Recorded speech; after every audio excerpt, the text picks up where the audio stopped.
Hi everyone, thanks for checking out XOTIC PC's unboxing of MSI's GT72 Dominator-214 US. So we have it in the shipping box right here. Go ahead and pop it open. It's already been opened up. You take it out and you'll get more of that retail box shown here. Pop open the seal and open it up. And what you'll see, the computer's right here in the middle. On the left-hand side, you're going to get your power cord and the AC adapter. So those are included there. Take the computer out and see what's underneath of it, and then we'll get to the computer itself. Here is going to be all your documentation, driver's disc, warranty information, quick user's guide.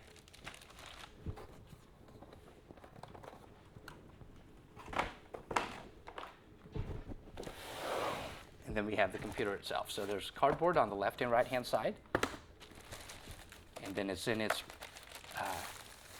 bag there, followed by another plastic bag. So we remove those. And then you have the computer itself. It does have the microfiber protection right here. And then you get the computer.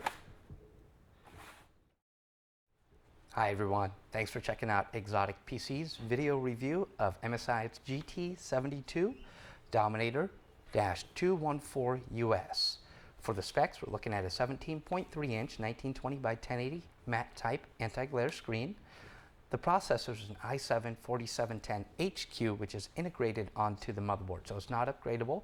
It works at 2.5 to 3.5 gigahertz. The video card is the NVIDIA GTX 970 with 6 gigs of GDDR5 memory. It has 16 gigs of system RAM installed, upgradable to 32 gigs. For the hard drive, we're looking at two 128 gig M.2 drives. They are in the Super RAID, so there's 256 gig total. You also get a 1 terabyte 7200 RPM hard drive with it as well. For the wireless card, we're looking at Bigfoot's new 1525, which includes the AC support. Windows 8.1 is pre-installed. Your warranty is 2 years with 1 year accidental damage protection. That is for the US only, but there is 1 year global warranty support as well. It does not include accidental damage protection. For the specs, we're looking at 16.85 inches across, 11.75 inches deep, and 1.88 inches tall, weighing in at 8.59 pounds with the 9-cell battery on it. The back panel is a brushed metal, which you can kind of see how it's textured here. And the MSI logo on the back is backlit. I'll turn off the light so you can check that out.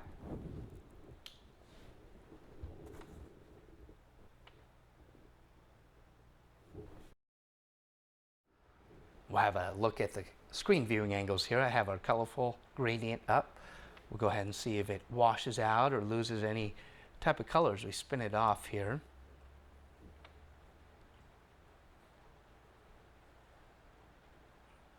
And that held up pretty good there. All the way to the left.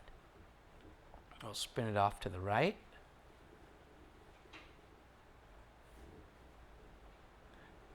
Didn't really see any colors washing out that way. It looked a little bit right there. I lost a little bit of the red, but nothing bad. Looks like I got it back up. Could have just been the camera. I'm not seeing that in person, losing that color there. So I think that was just how the camera's picking it up.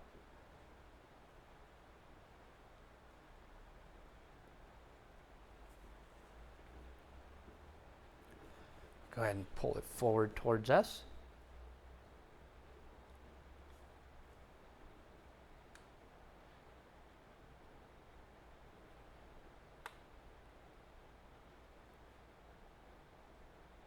It's right about there.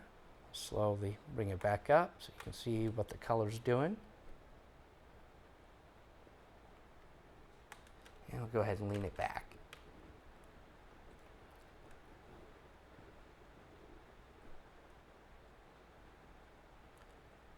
Look at that, that leans almost 180 degrees back, almost completely flat there.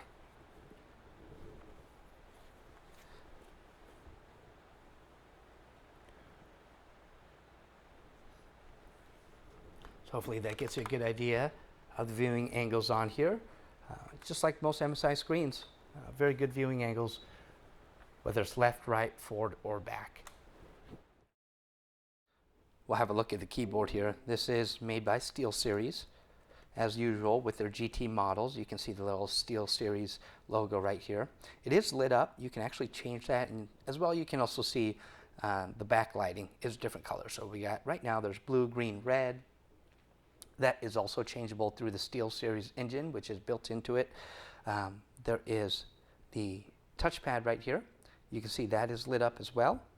That is also changeable, and then you can see the left and right clicks. So those are separate than the touchpad. So you have the touchpad here, and then separate left and right click with a space in between them. There's also some lights that are around the perimeter of it. You can see it on the right hand side and on the left hand side there. Those are also changeable through the SteelSeries engine, so there's a lot of customization that you can do. You can zone it to however you want. Another thing they've done with the keyboard is they've added a little ridge here on the W key. So for gamers, WASD, you can find that really easily. So instead of just the F and J, they also have that too. So if you're in a dim environment, you don't have to look down. You can really feel that W key right there, so you know exactly where to place your hand.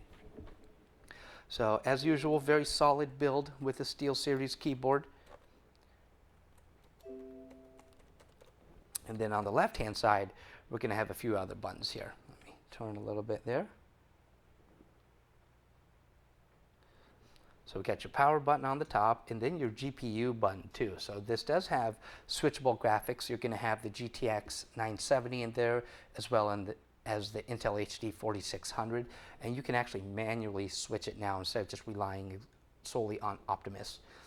Turbo boost fan, media engine, and then your SteelSeries engine. Shortcut keys all right there. Let's take a look at the ports on the computer. We're starting on the left-hand side. First thing you'll notice, 1, 2, 3, 4 USB 3.0 ports. Those are with the blue tabs. Then we have your audio ports here. So starting on the left-hand side, we have your audio in, then audio out, microphone, then headset. Next port right there is your memory card reader, so things like your SD card you can put right in there. On the left-hand side there, you may be able to see it. Hopefully there are 3 status indicator lights. So the first one is going to be your Wi-Fi on. Second one is if your AC adapter is plugged in. It's not, so you can't see it lit up there. You can see that left one's a little bit brighter than the others. And then that third one there is a hard drive activity light. I know it's hard to see that right now, but there was a quick blink showing some activity going to the hard drive. So 3 status indicator lights worked into right there. Spinning it off further to the right, you can see the other red LED light there. Again, those are customizable. Followed by your optical drive. And then another 2 USB 3.0 ports, so a total of 6 of them.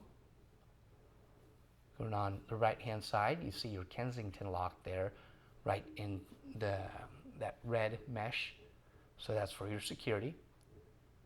Got 1 exhaust port, followed by 2 mini display ports, an HDMI port, and then the network port. Lastly, there's the AC adapter plug-in. And then finishing it off is going to be the right-hand side port. So you got dual ports on here, left-hand side and right-hand side. And we'll finish it off on the left-hand side where we started off. We'll take a look at the boot time of the computer. Again, this is 2 M.2 drives in Super RAID, so it should be pretty quick. I got my phone up here. I'll hit power and start at the same time. So 3, 2, 1, go. And I'll try my best to stop it right as we get to the desktop. So 9.1 seconds is what is shown on there. So very fast boot times, and that was from a cold boot, not sleep or hibernate or anything like that. So very quick. Let's take a look into the BIOS of the GT72. I'll hit the power button and continually start pressing delete.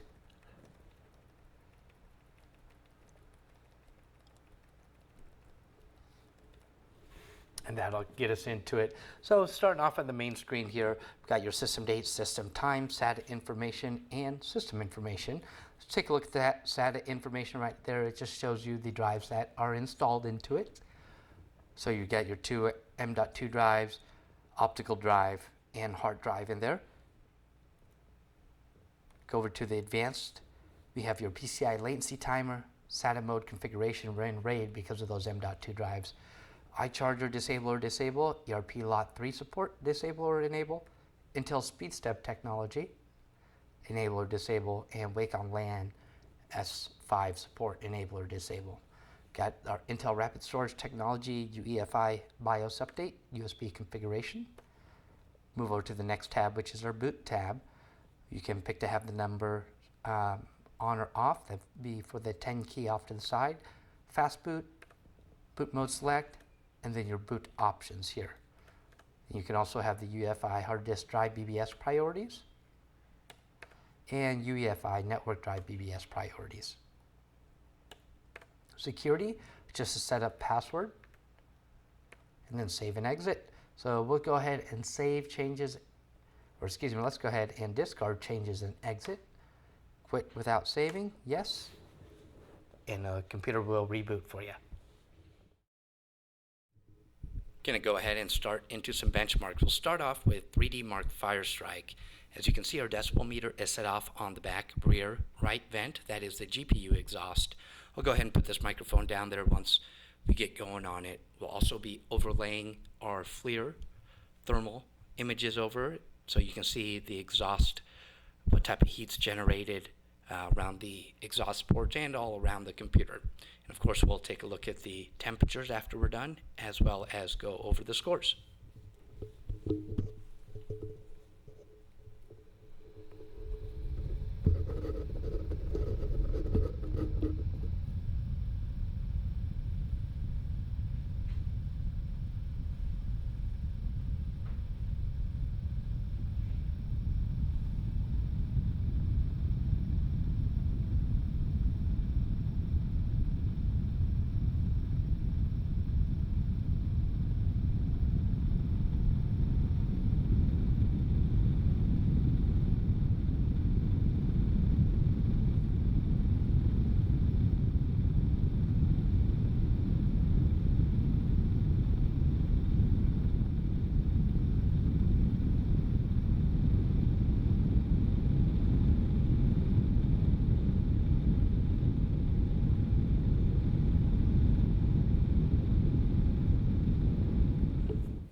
All right, 3D Mark Firestrike's all done. We're taking a look at the results here. A score of 6,436. Graphics score of 7,341. Physics score 9,218, and a combined score of 2,709. Let's take a look at hardware monitors, see where our CPU temps were. They were actually pretty low. 63, 65, 68, so extremely low CPU temperatures, and the benchmarks were exactly where they were supposed to be for the 970 card. Let's take a look at the graphics card temperatures here. We'll try to zoom in on this for you.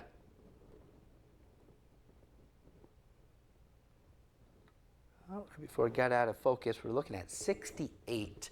So again, really low GPU temperatures. As you may have seen with the decibel reading, it stayed very quiet as well. So really quiet, scores exactly where they're supposed to be, and very low temperatures on there. So exactly what we want to see out of a gaming computer. All right, instead of running Ice Storm, we're going to run Skydiver. As you can see, the scores in front of us here is 18,254, graphics score of 23,106, physics score 8,880, and a combined score of 18,418. Let's look at hardware monitor for the CPU temps. See a little bit higher than Firestrike, but still really good temperatures, low 70s, so 72, 68, 71. And let's take a look at MSI Afterburner so we can see the GPU temps as well. I'll zoom in here for you.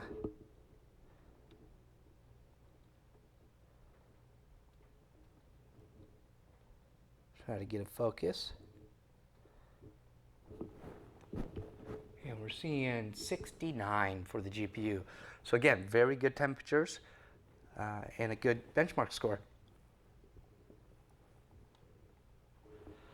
All right, the last benchmark we're going to take a look at is 3D Mark 11, which I have in front of us. We see a score of 9,318. Graphics score 9,998. Physics score 7,841. And a combined score of 7,592. Let's take a look at the CPU temps through hardware monitor.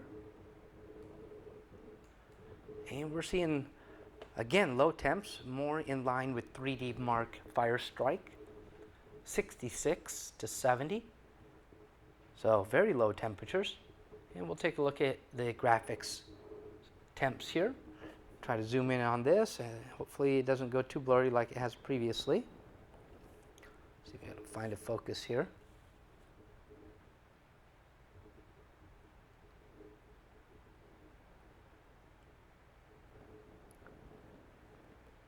Well, you can't see it too good there, but it looks showing about 67 for the GPU max temps. So very good temperatures, very good performance all around, quiet, really good numbers that we're seeing from the GT72.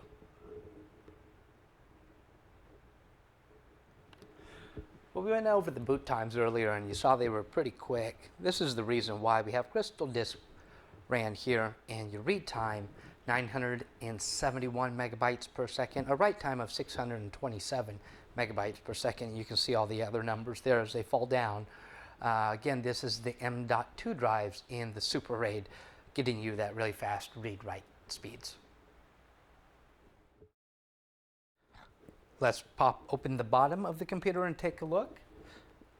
There's going to be a few screws that go around, so 1, 2, 3, 4, 5, 6, 7 screws. They're just your standard Phillips head. I've gone ahead and undone those. You want to start from the back here, and there's a little latch that you can, once you have the computer, you'll be able to feel it there. You just start popping it up all the way around. Eventually, you'll have it all the way popped, and you can just remove that. No cables under it to worry about, and then you have access to the internals of the computer.